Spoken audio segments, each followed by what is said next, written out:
We'll start in 1 minute.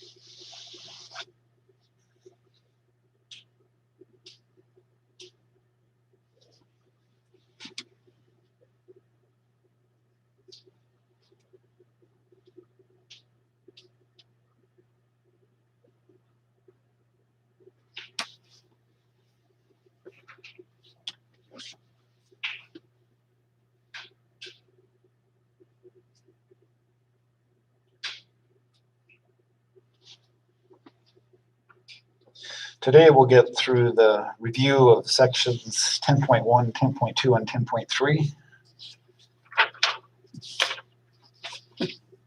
Last time we got started on this one, we have parametric equations, x equals t over t plus 2, and y equals the square root of t. We noted that since we have the square root of t, that the t values must be greater than or equal to 0. And there's consequently something that we can say about the x values. The x values have to be greater than or equal to 0, but they also must be less than 1, because for any positive t number, t value, t over t plus 2 is less than 1. So that's one of our notes. X is greater than or equal to 0, but less than 1.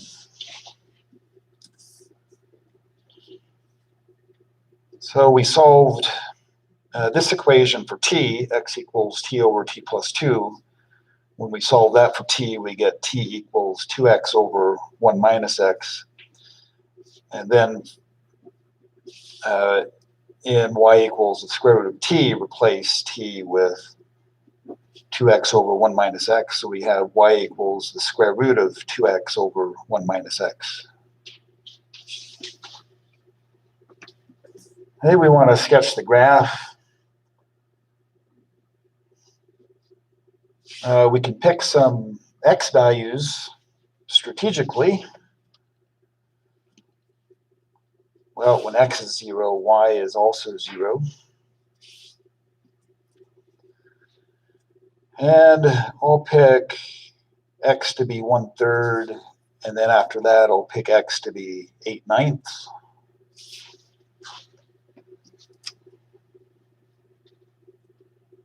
So I'll let you do some work. When x is 1/3, what's the y value?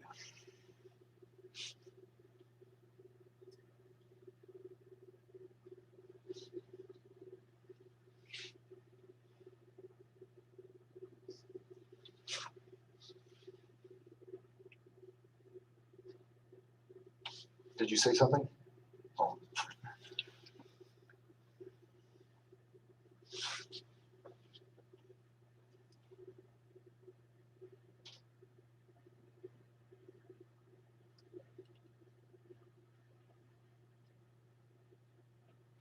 So what's the value of y when x is 1/3?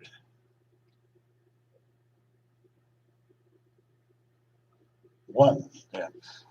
Let's do that real quick.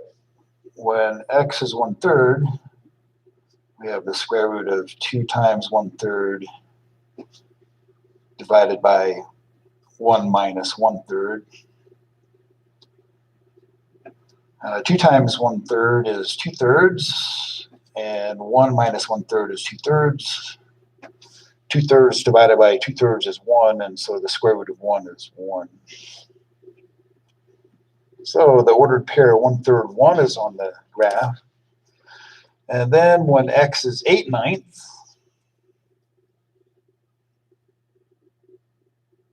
well, when x is 8/9, we get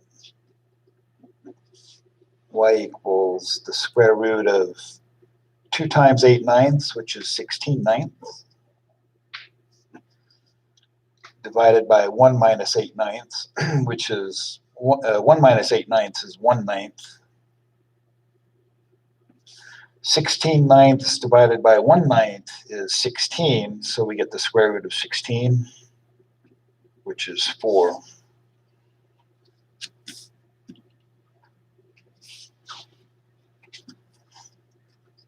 Okay, so we can see from how this function is defined that there's going to be a vertical asymptote at x equals 1.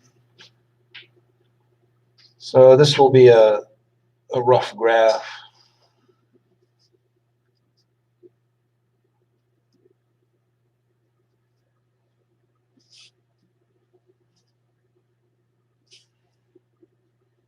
So there's a vertical asymptote, the ordered pair 0, 0, and then 1/3, 1, and 8/9, 4. The shape of the graph is a half of a parabola.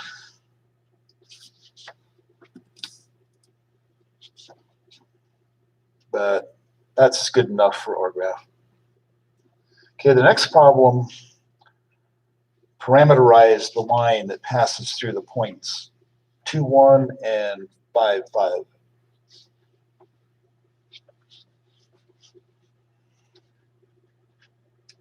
So in general, if you have a line through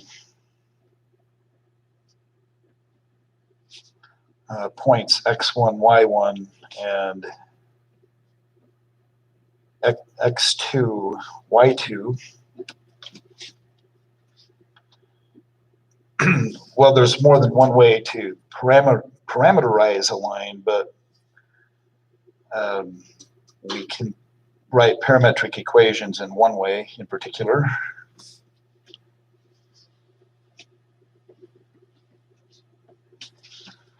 We can define x to be x1 plus the quantity of x2 minus x1 times t.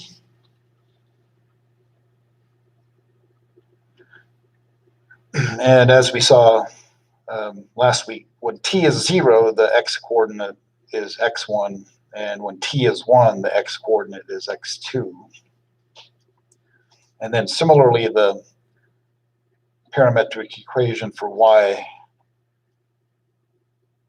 is y1 plus the quantity y2 minus y1 times t. Okay, so in particular, the line that passes through the ordered pair 2, 1 and 5, 5. So first we focus on the x-coordinates 2 and 5. So x equals 2 plus 5 minus 2 times t.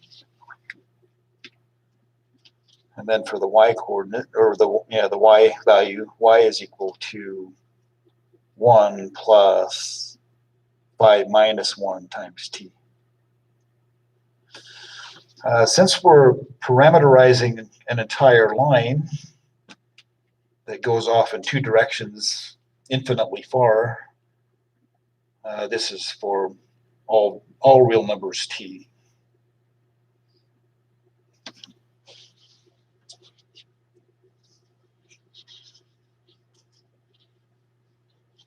Okay, on the next page,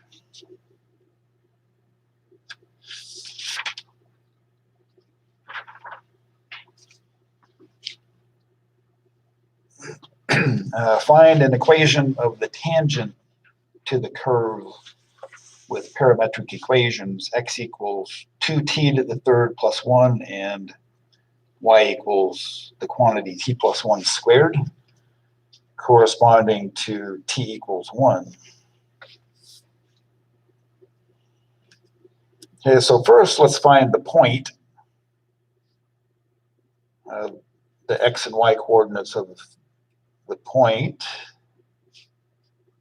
when t equals 1. So we get the ordered pair x, y, and we can tell by looking when t is 1, the x-coordinate 2 times 1 to the third plus 1 is 3. And the y-coordinate when t equals 1 1 plus 1 quantity squared is 2 squared, or 4. Okay, so this is a point on the curve. And so the next thing to do is to find the slope of the line that's tangent to the curve at that point. So we want to know what the derivative of the derivative of y with respect to x is. Since x and y are defined parametrically with respect to the third variable t, dy dx is in the numerator dy dt, and we divide that by dx dt.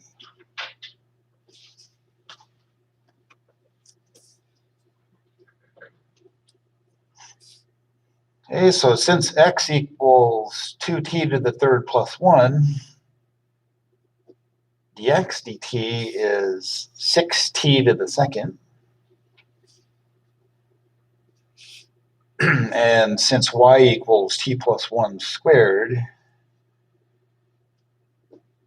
dy dt is 2 times the quantity t plus 1 times 1, or just 2t plus 1.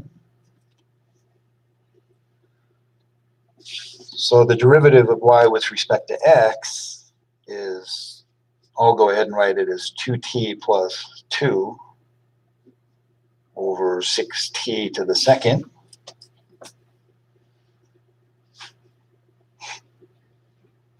And when t equals 1, the slope of the line tangent to the curve when t equals 1, the numerator 2 times 1 plus 2 is 4. In the denominator, 6 times 1 squared is 6. And 4/6 simplifies to 2/3.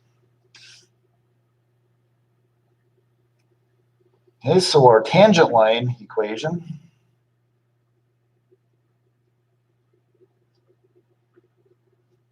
we'll just write the point slope form. The line passes through the ordered pair 3, 4, and its slope is 2/3. So the point slope equation is y minus 4 equals 2/3 times the quantity x minus 3. And we can just leave it in that form. The second part of the problem, find the points on the curve where the tangent lines are horizontal or vertical.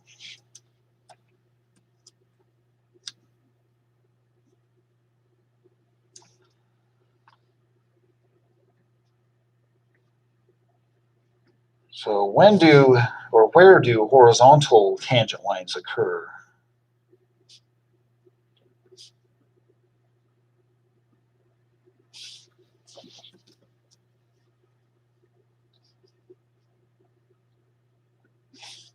Well, the horizontal tangent lines are where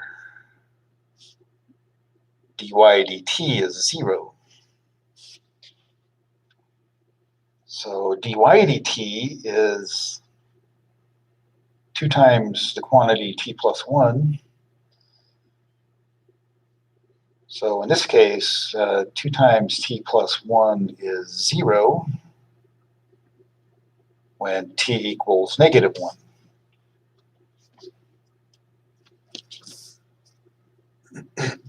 So the x and y coordinates when t is negative 1, the x coordinate, 2 times negative 1 to the third plus 1 is negative 2 plus 1, or negative 1 for the x coordinate. And the y coordinate, negative 1 plus 1 squared, 0 squared is 0. So whatever the graph looks like, there's a horizontal tangent line at the point negative 1, 0. Okay, what about vertical tangent lines?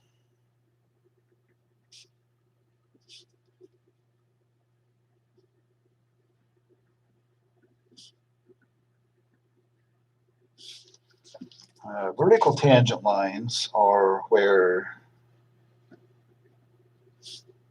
dx dt is equal to 0.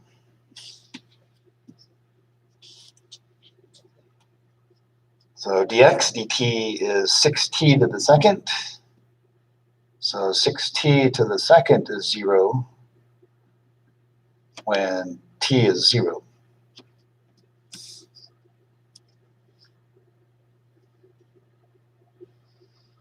Okay, so the point on the curve where we have a vertical tangent line, when t is 0, the x-coordinate is 1, and the y-coordinate is also 1.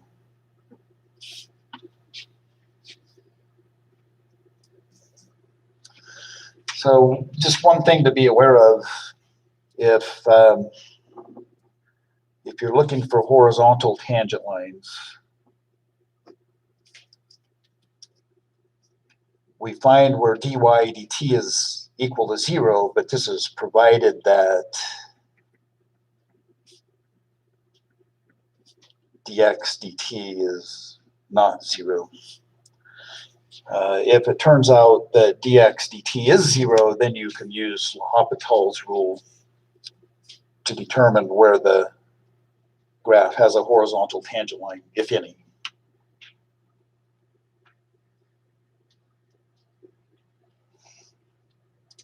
Okay, the next problem, find the area enclosed by the x-axis and the curve.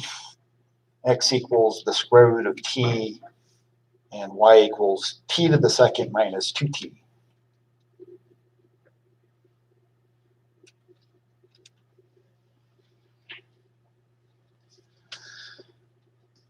Okay, since we want to find the area enclosed by the curve and the x-axis, we know that the y-coordinate is equal to 0 when t squared minus 2t is 0.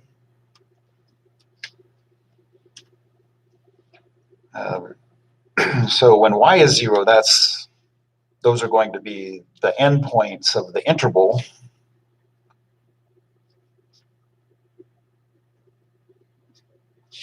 So when y is 0, t to the second minus 2t, or t times t minus 2 is 0.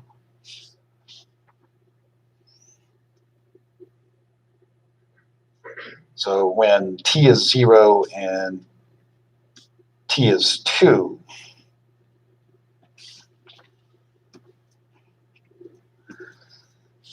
okay, but notice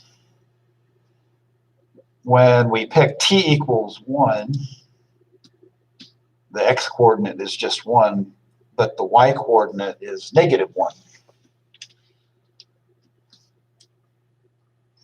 So the curve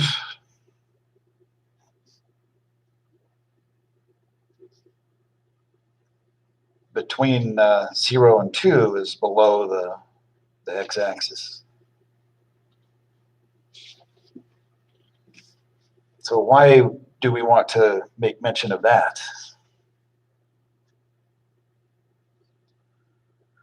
Well, if we knew what this was in terms of y equals, say, capital F of x, and the goal was to find the area that's enclosed by the graph and the x-axis, if we compute the integral of f of x on the integral from 0 to 2, we would get a negative value because the region is below the x-axis. So we would just take the absolute value of whatever number we get to find the area that's enclosed. So making that observation, we can avoid some confusion later on. Okay, so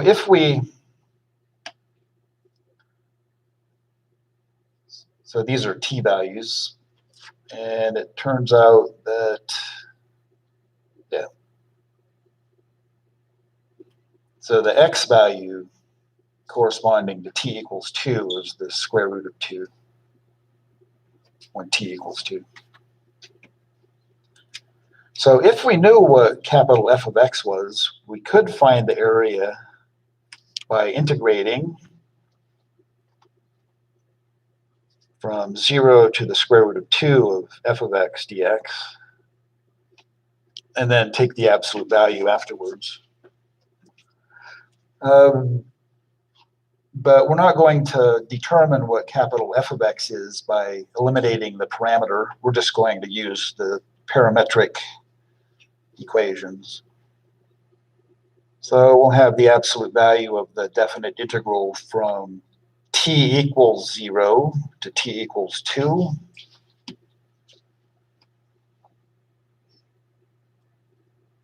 And then we replace capital F of x with what y is equal to, t squared minus 2t. And what do we replace dx with?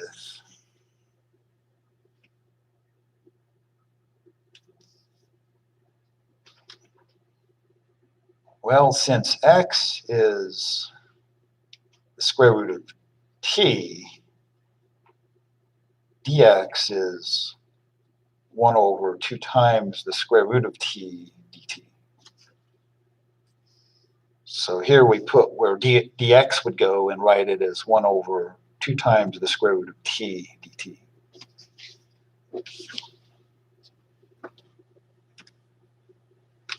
Okay, it looks like we're going to get an integral that's pretty easy to evaluate. So the absolute value of the integral. So we'll just multiply the quantity t squared minus 2t times 1 over 2 times the square root of t. So t squared times that, we're going to get t to the 3 halves over 2. And then minus 2t times 1 over 2 times the square root of t. We're just going to get minus square root of t, but I'll write it as minus t to the 1/2.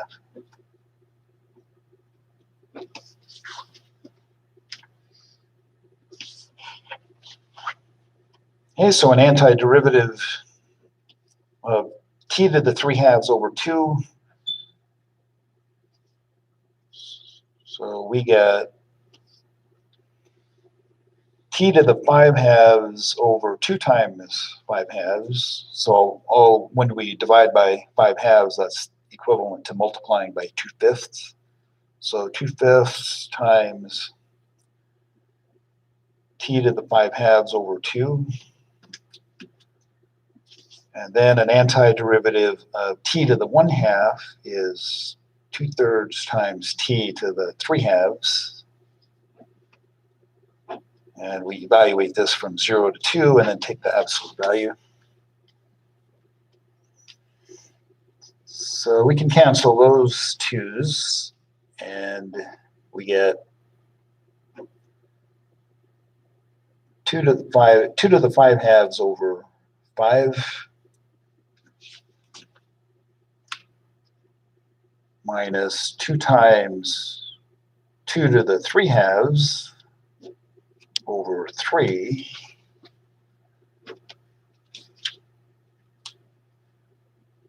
So let's see, what's 2 to the 5 halves? That's 4 times the square root of 2.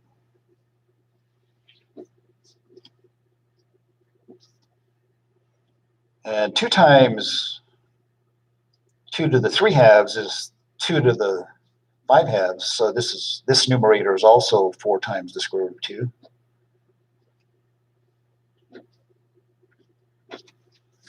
And then a common denominator of 15.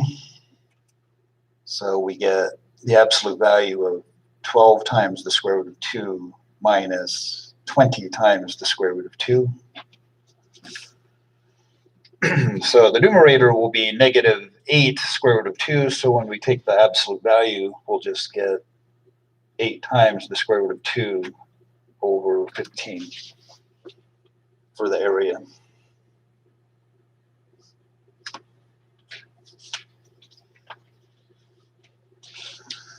Okay, the next page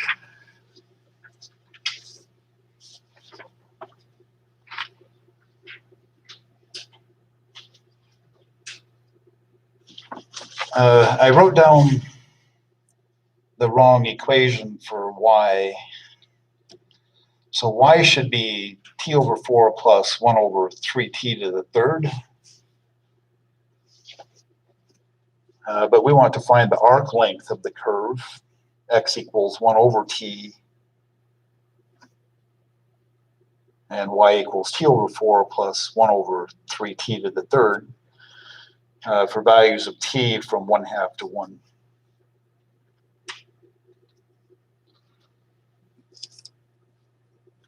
Okay, so the formula for the arc length of the parametric curve,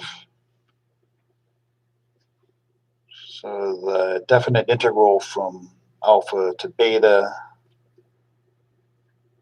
and we have the square root of dx dt squared plus dy dt squared dt.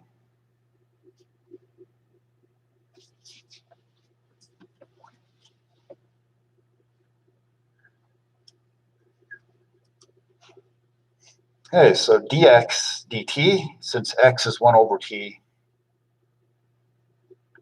dx dt is negative 1 over t to the second.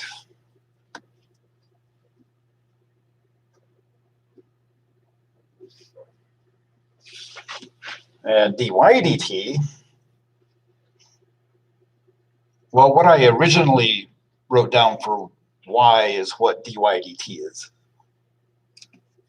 So you can verify that the derivative of t over 4 plus 1 over 3t to the third is 1/4 minus 1 over t to the fourth.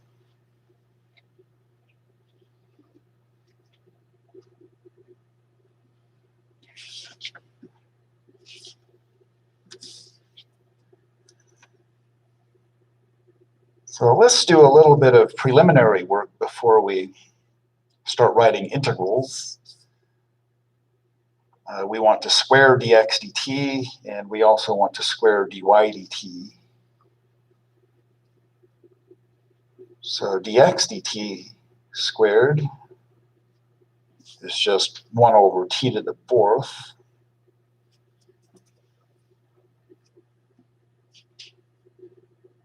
And dy dt squared,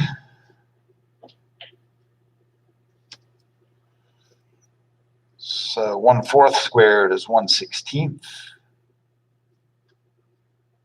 And then we're going to subtract 1/4 times 1 over t to the fourth twice. So that will become minus 1 over 2t to the fourth. And then we're going to add 1 over t to the fourth squared, which is 1 over t to the 16th.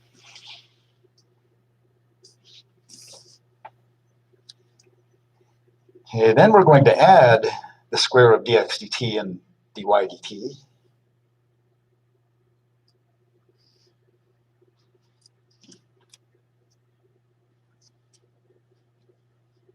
Oh, I guess we'll go ahead and write it. Dx dt squared plus dy dt squared.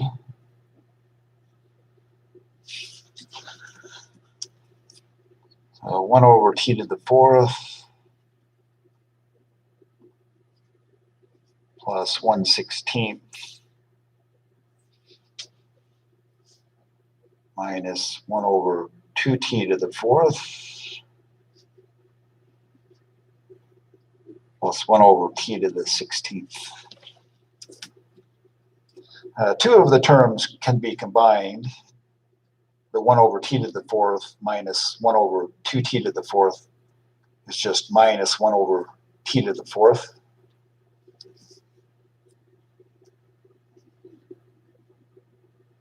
But what's the least common denominator? It looks like 16 times t to the 16th.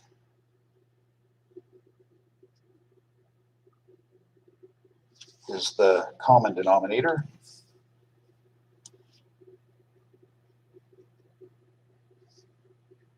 I did mention we can combine like terms, but let's go ahead and use all 4 terms in the next step just to avoid confusion.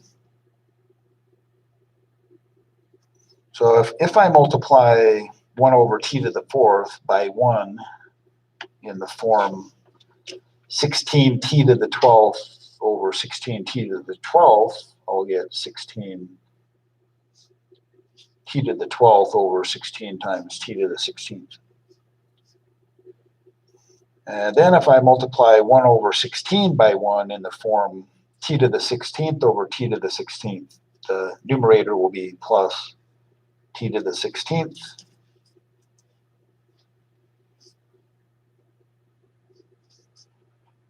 And this one, the minus 1 over 2t to the 4th, I would multiply by 1 in the form 8t to the 4th over 8t to the 4th. So minus, not, sorry, minus 8t to the 12th.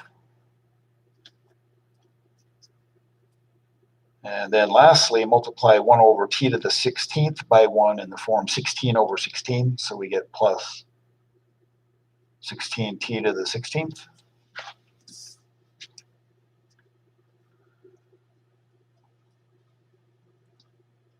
Okay, so in the next step, we'll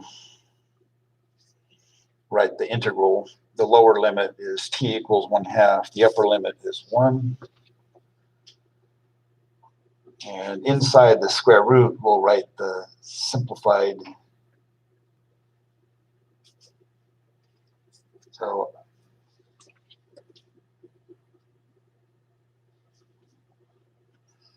So did you catch my mistake? The 16t to the 16th should just be 16 because the denominator is already t to the 16th.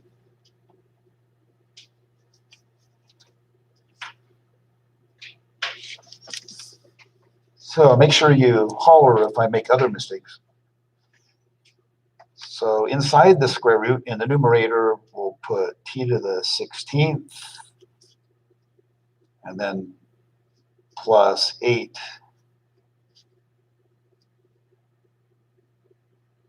t to the 12th. Yeah, something else went wrong somewhere, I think.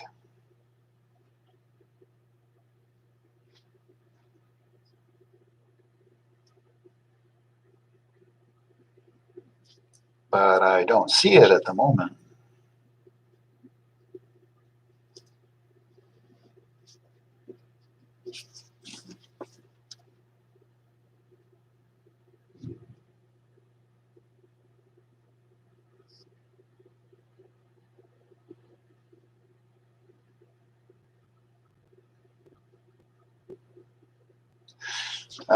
Yeah.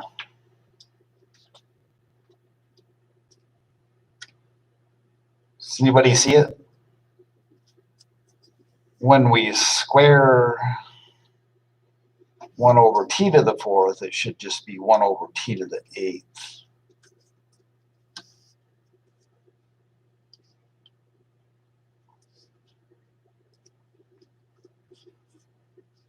So this is 1 over t to the 8th.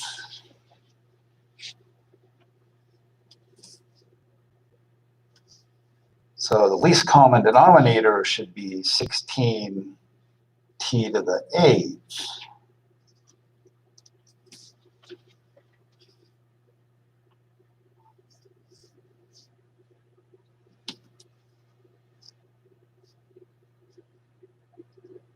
Okay, so from here, if we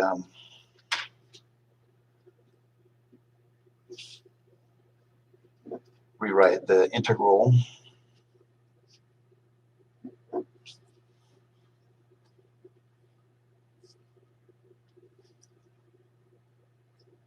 okay, so 16t to the 8th is the least common denominator.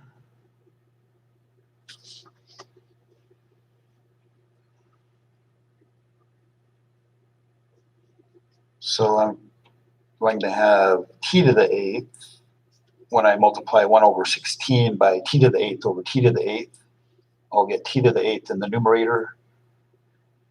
And we're going to have minus 1 over t to the 4th. So when I multiply that by 8t to the 4th over 8t to the 4th, I'll get plus 8t to the 4th in the numerator, and then plus 1.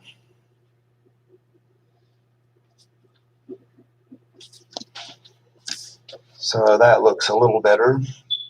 Both the numerator and denominator are perfect squares.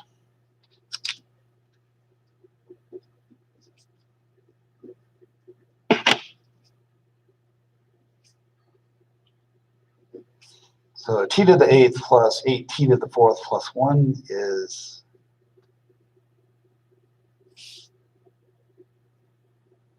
I still made a mistake. This should be 16 still. So it should be t to the 4th plus 4 quantity squared. And then 16t to the 8th is 4t to the 4th squared.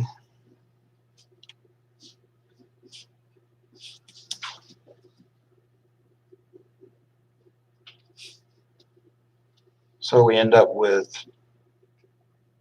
t to the 4th plus 4 over 4t to the 4th dt. Now I'll take it one more step and let you do the rest.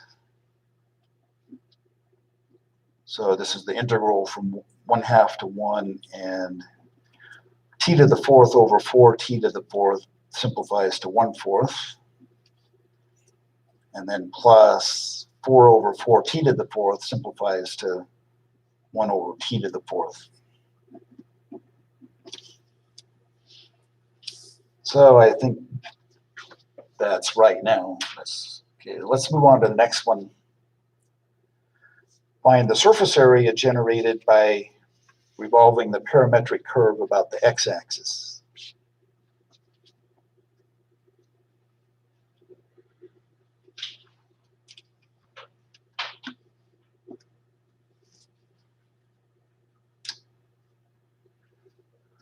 Okay, so remember the general formula. If we have a function, say capital F of x, and we rotate it about the x-axis, then the surface area is the definite integral from a to b of 2 pi times capital F of x times the square root of 1 plus capital F prime of x squared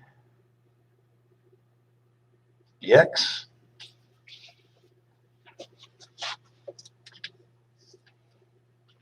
And if capital F of x is defined parametrically, and we're rotating about the x-axis, then the surface area is the definite integral from t equals alpha to t equals beta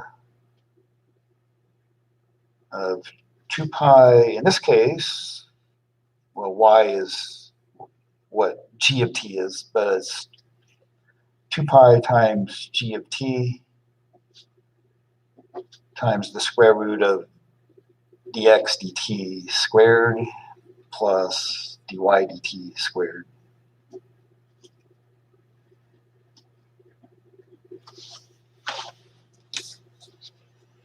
Okay, so we need to know what dx dt is. X is the natural log of t. So dx dt is 1 over t. Dy dt, this is 1 minus 1 over 4t to the second.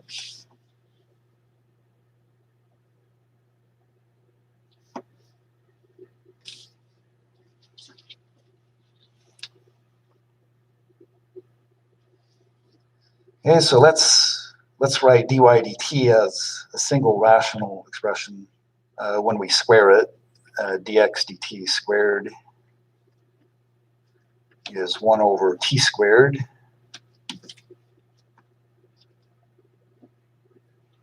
dy dt squared. Let's write this as 4t to the second minus 1 over 4t to the second squared.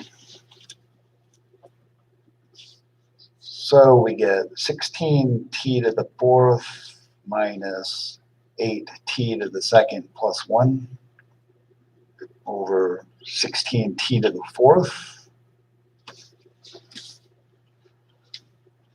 Okay, then inside the square root, we're going to have the square root of dx dt squared plus dy dt squared.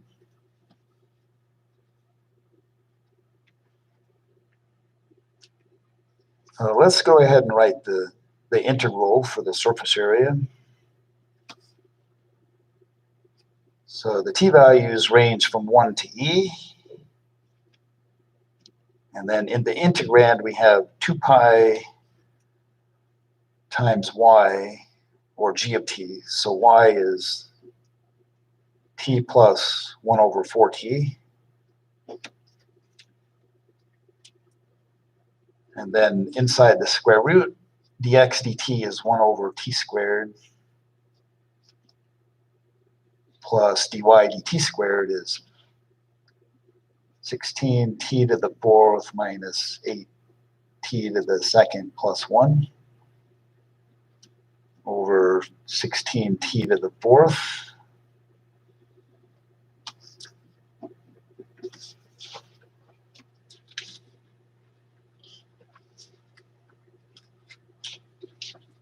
Okay, I'll take this just a step or two further, and then after that it won't be too hard to integrate.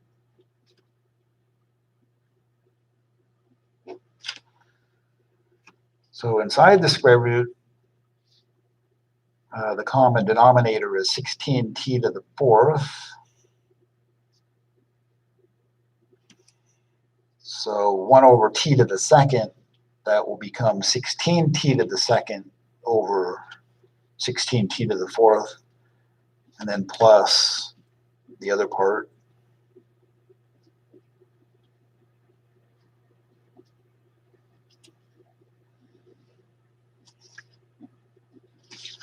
Yeah, I think I'll leave the rest of this for you to do. I'll just mention that inside the square root, when you simplify the numerator, you'll get a perfect square. The denominator is a perfect square. And then after you take the square root of the perfect square, you'll just have a sum of two terms multiplied by t plus 1 over 4t. And it should be pretty simple to integrate after that. So let's look at the next page.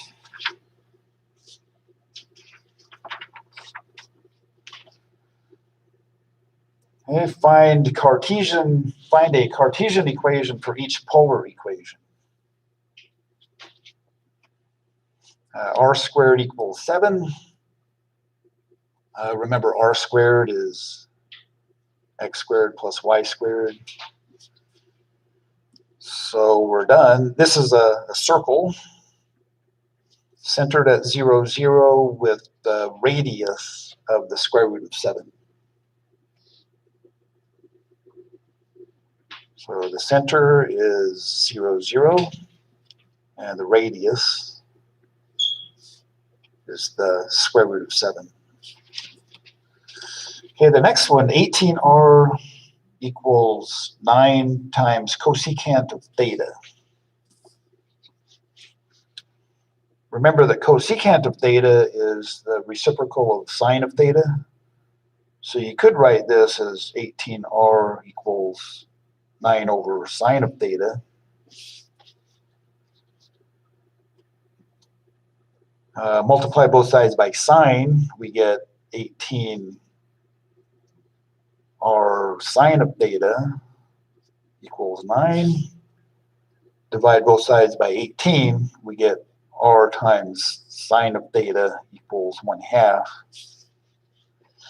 And then remember that r times sine of theta is y.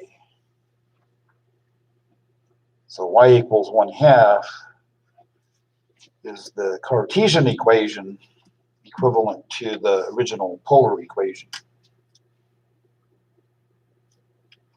Okay, the next one, r equals 5 times cosine of theta.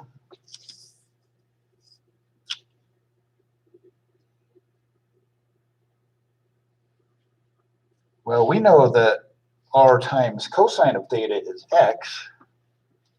So if we multiply both sides by r, we get r to the second equals 5r cosine of theta. Remember that r squared is x squared plus y squared. So we get x squared plus y squared equals 5x. This is an equation of another circle. We could stop, but you could also write this as x squared minus 5x plus y squared equals 0. And then complete the square, we get x squared minus 5x plus 25 fourths plus y squared equals 25 fourths. And then the standard equation for this circle is x minus 5 halves squared plus y squared. And the right-hand side is the radius squared. Okay, so the center of the circle is the ordered pair of 5 halves 0, and the radius is 5 halves. Okay, the next one, r squared equals sine of 2 theta.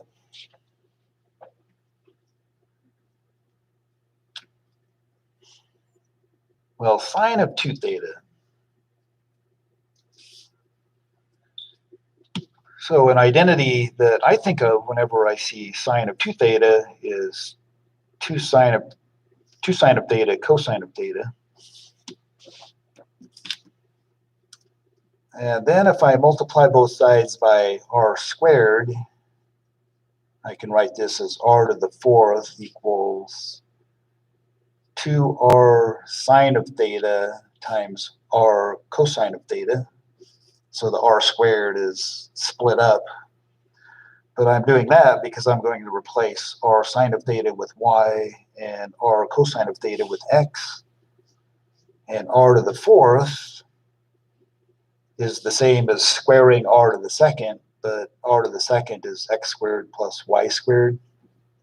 So we have x squared plus y squared squared equals 2 times y times x. So this is our Cartesian equation. Okay, the next one, r equals 12 over 4 times sine of theta plus 7 times cosine of theta. If we multiply both sides by the denominator, 4 times sine of theta plus 7 times cosine of theta, we can write this as 4r sine of theta plus 7r cosine of theta equals 12. And then we will replace r sine of theta with y, replace r cosine of theta with x. So we get 4y plus 7x equals 12.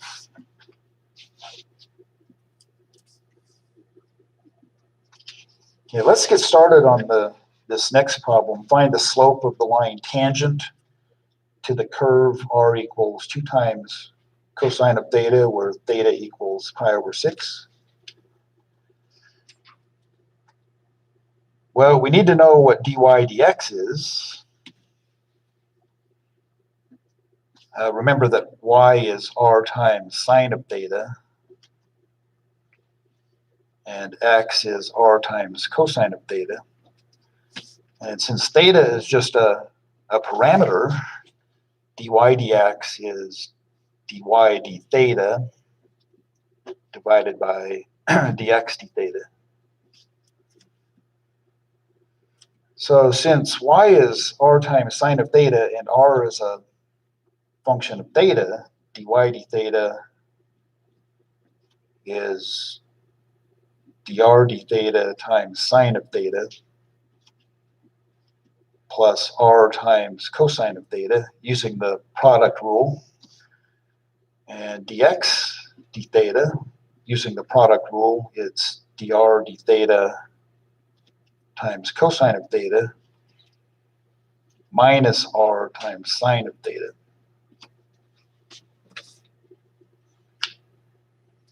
Okay, then r is given to be 2 times cosine of theta, so that means